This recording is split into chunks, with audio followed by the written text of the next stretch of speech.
خواہش ایسی سوچ پیدا کرتے ہیں جو ہمیں برائی کی طرف لے کر جاتی ہے، اور اس کا مقابلہ کرنے کے لیے اس برائی سے بچنے کے لیے بدی سے بچنے کے لیے ہمیں کیا کرنا چاہیے؟ کچھ ایسا کہ ہم کسی بھی طرح کا گناہ نہ کر سکیں۔ اس کے لیے بائبل مقدس میں سے دیکھیں خدا کے کلام میں لکھا ہے مرکز 14 باب آیت نمبر 38 میں جاگو اور دعا کرو تاکہ آزمائش میں نہ پڑو، روح تو مستعد ہے مگر جسم کمزور ہے۔ آمین۔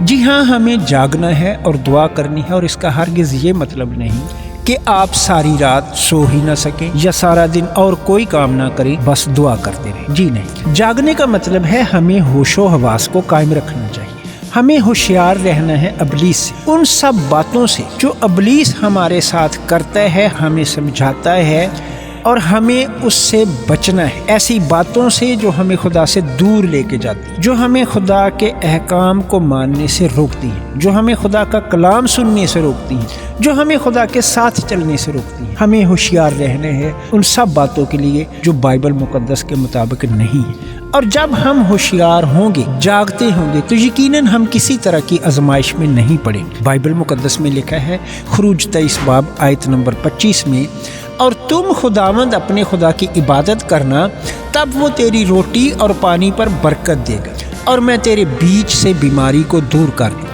کیا آپ کو ایسا لگتا ہے اس آیت کے مطابق خدا نے کوئی آپ سے بہت بڑا مطالبہ کیا؟ ہرگز نہیں۔ یہ کچھ مشکل نہیں، صرف ہم سب کو عبادت ہی کرنی ہے۔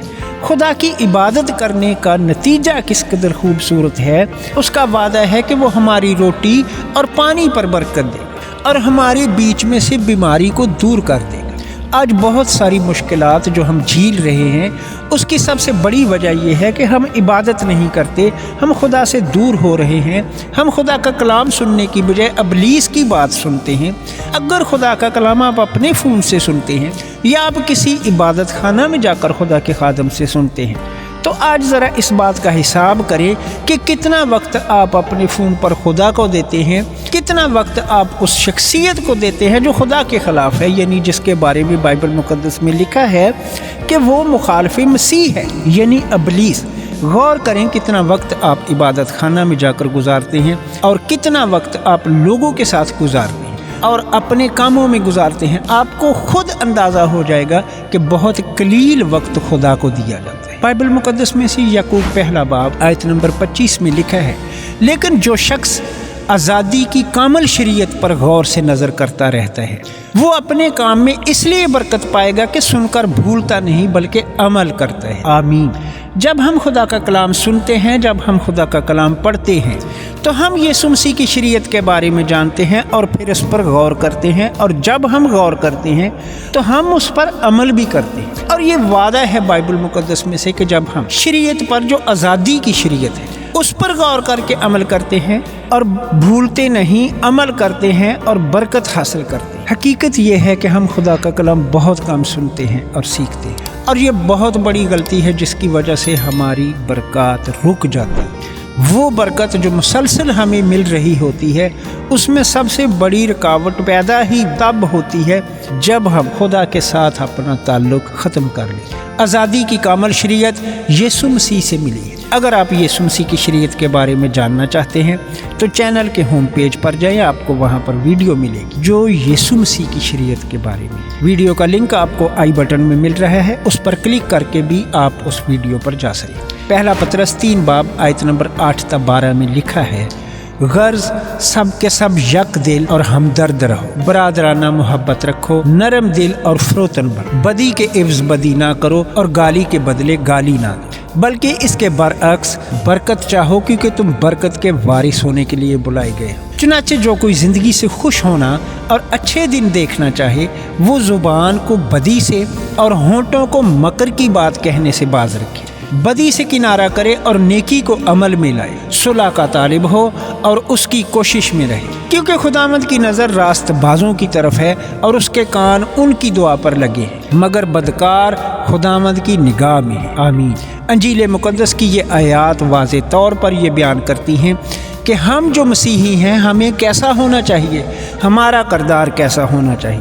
سب سے پہلی بات ہے کہ ہم سب کو یک دل اور ہمدرد ہونا چاہیے، یعنی ایک دوسرے کے ساتھ ہمارے تعلقات بہت اعلیٰ اور ایک دوسرے کے ہمدرد بنے۔ آیت کا دوسرا حصہ ہے برادرانہ محبت رکھو، یعنی ہمارا تعلق ایک دوسرے کے ساتھ بھائیوں جیسا ہونا چاہیے۔ نرم دل اور فروتن بنی، جی ہاں، یہ بہت ضروری ہے کہ ہم اپنے دلوں کی سختی کو دور کریں، خدا سے اپنے لیے نرم دل، گوشتین دل مانگیں، بدی کے عوض بدی نہ کریں اور گالی کے بدلے گالی نہ دیں، بلکہ اس کے برعکس برکت دیں۔ اور جب ہم دوسروں کے لیے برکت مانگیں گے تو اس کے بدلے میں خدا ہمیں برکت عطا فرمائے گا۔ اور لکھا ہے جو کوئی زندگی سے خوش ہونا چاہے اور اچھے دن دیکھنا چاہے وہ زبان کو بدی سے اور ہونٹوں کو مکر کی بات کہنے سے باز رکھے۔ سب سے خطرناک عضو ہمارے جسم میں ہماری زبان ہے۔ اس موضوع پر بھی ایک ویڈیو بنا چکا ہوں، آئی بٹن میں آپ کو لنک مل جائے گا، آپ وہاں پر جا کر ویڈیو دیکھ سکتے ہیں۔ ہمیں اپنی زبان کو پورے طور پر اپنے کنٹرول میں کرنا ہے، کوئی ایسی بات نہیں کرنی چاہیے جو بدی کے تحت آتی ہے۔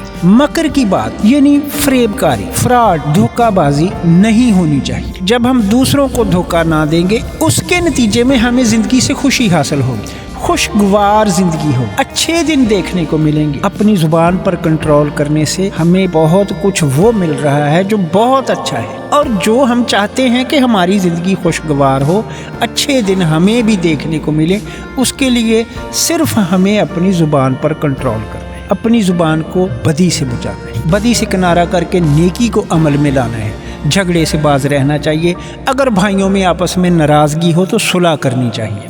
اگر ہم صلح کے طالب ہوں گے تو اس کے وسیلہ بھی ہمیں بہت ساری برکات ملے۔ اور آیت کا آخری حصہ ہے کہ خداوند کی نظر راست بازوں کی طرف ہے۔ جی ہاں، ہمیں راست باز بننا ہوگا، ہر بات جو خدا کے کلام کے مطابق ہے اس پر عمل کرنا ہوگا۔ اور جب ہم اس بات کا ارادہ ہی کر لیں گے کہ اب ہمیں بدی سے دور رہنا ہے، ابلیس کی بات نہیں سننی بلکہ خدا کی بات سننی ہے، اپنا تعلق ابلیس کے ساتھ نہیں بلکہ خدا کے ساتھ رکھنا ہے، تو آیت کے آخری حصے میں لکھا ہے اور اس کے کان ان کی دعا پر لگے ہیں۔ کن کی دعا پر؟ جی راست بازوں کی دعا پر، مگر بدکار خدا کی نگاہ میں ہیں۔ راست بازوں کی دعا سنی جائے، لیکن بدکار جو خدا کے خلاف ہیں، جو خدا کا کلام نہیں سننا چاہتے، جو خدا کی بات نہیں سننا چاہتے، ان کی طرف خدا کے کان نہیں لگے۔ آپ ایمان رکھیے خداوند یسوع مسیح پر کہ آپ وہ سب کچھ کر سکتے ہیں، آپ ویسی زندگی گزار سکتے ہیں جیسی زندگی یسوع مسیح ہماری چاہتا ہے، جیسے اعمال اس کو پسند ہیں، ہم وہ سب کچھ کر سکتے ہیں۔ ہم خدا کو وقت دے سکتے ہیں، ہم خدا کا کلام سن سکتے ہیں، ہم خدا کا کلام سیکھ سکتے ہیں، ہم بدی سے باز آ سکتے ہیں، ہم ابلیس کا مقابلہ کر سکیں۔ آج ہی اس بات کا عہد کریں کہ آپ خدا کے ساتھ زندگی گزاریں گے تو یہ خدا کا وعدہ ہے کہ وہ آپ کو برکتوں پہ برکتیں دیتا جائے گا، اور آپ کی زندگی میں ہر وہ چیز ہونا شروع ہو جائے گی جو خدا کی مرضی اور وعدہ کے مطابق ہے۔ آپ اپنی زندگی کے بہترین اور خوشگوار دن دیکھیں گے اور ہر طرح کی پریشانی، بیماری آپ سے بہت دور چلی جائے گی۔ دعا کرتا ہوں کہ خدا ہم سب کو توفیق دے کہ ہم اس کے کلام کو سننے اور اس پر عمل کرنے والے بنے، آمین، اور اس کے مطابق زندگی گزارنے والے بنے۔ خدا اس کلام کے وسیلہ سے ہم سب کو برکت دے۔ ویڈیو کو لائک اور شیئر کرنا نہ بھولیے گا۔ کمنٹ سیکشن میں اپنی رائے کا اظہار ضرور کریں۔